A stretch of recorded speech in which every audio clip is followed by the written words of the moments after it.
Seorang peneliti Akademia Sinica terdiagnosis positif varian Delta tanggal 9 malam. Penderita adalah wanita berusia 25 tahun dengan angka CT 15,17. Sebanyak 97 orang dimasukkan dalam daftar proses karantina mandiri. Hasil tes PCR 86 orang saat ini adalah negatif.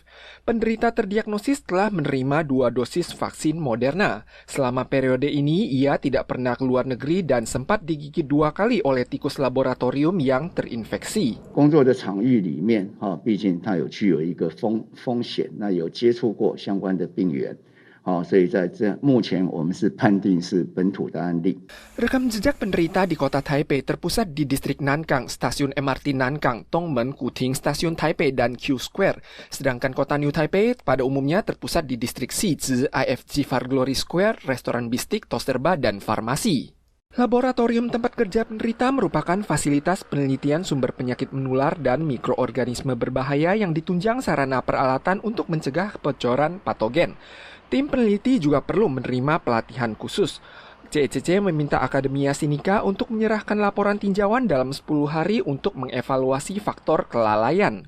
Wali Kota New Taipei menyatakan pembatalan acara akhir tahun akan diberlakukan bila dianggap perlu. Wali Kota Taipei menyampaikan bila muncul kasus penularan tak diketahui sumber pada 2 hingga 3 hari ini, acara malam akbar tahun baru dan festival Lantera Taipei akan dibatalkan. Warga memadati pos layanan vaksinasi di TMS. Kebijakan vaksinasi langsung di tempat telah menjadi stimulus banyak PMA yang kehilangan kontak untuk menerima vaksinasi.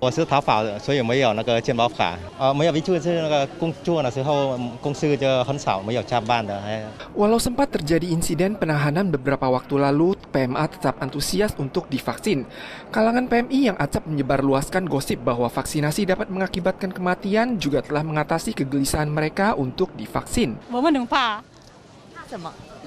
怕我们会生病还是怎样啊？那现在你们台湾可以带我们打针，我们很谢谢你们啊。 Menurut laporan tim petugas, jumlah orang yang divaksin di TMS dari tanggal 5 hingga 8 telah melampaui 9.000 jiwa. 60% hingga 70% diantaranya merupakan PMA.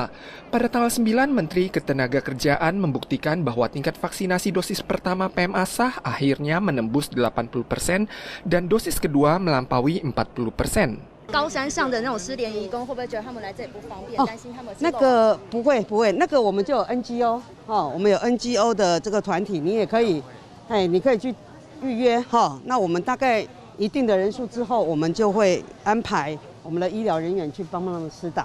Pos vaksinasi juga dibuka di lantai B1 stasiun Panqiao.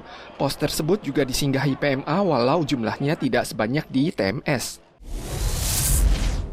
La República Popular China es el único gobierno legítimo que representa a toda China y Taiwán es parte inalienable del territorio chino. El gobierno de la República de Nicaragua rompe a partir de hoy las relaciones diplomáticas con Taiwán. Nicaragua mendadak memutuskan hubungan diplomatik dengan Taiwan tanggal 10.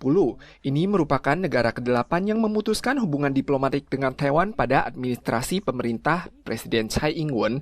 Saat ini negara yang masih menjalin hubungan hanya tersisa 14 negara. MOFA segera menghentikan program kerjasama bilateral dan menarik kantor kedutaannya dari Nicaragua. Ini merupakan kedua kalinya Nicaragua mengakhiri hubungan diplomatik dengan Taiwan. Yang pertama pada tanggal 17 Desember 1985. Semuanya ini terjadi pada masa kepemimpinan Presiden Ortega. Presiden Tsai Ing-wen menyatakan tidak akan mengubah tekad Taiwan untuk menegakkan kebebasan demokrasi dalam menghadapi tekanan diplomatik. 无论是外交施压或者是文攻武吓， 都不会改变我们坚持民主自由、坚持走向世界、坚持参与国际民主社群的决心和努力。 Presiden Ortega dan Amerika memiliki hubungan yang tidak mulus. Ia divonis sanksi internasional akibat menangkap pihak oposisi pada pemilu tahun ini. Nicaragua sengaja mengumumkan pemutusan hubungan diplomatik dengan Taiwan bertepatan dengan momen penyelenggaraan KTT Demokrasi Amerika yang dinilai ditujukan langsung kepada Amerika.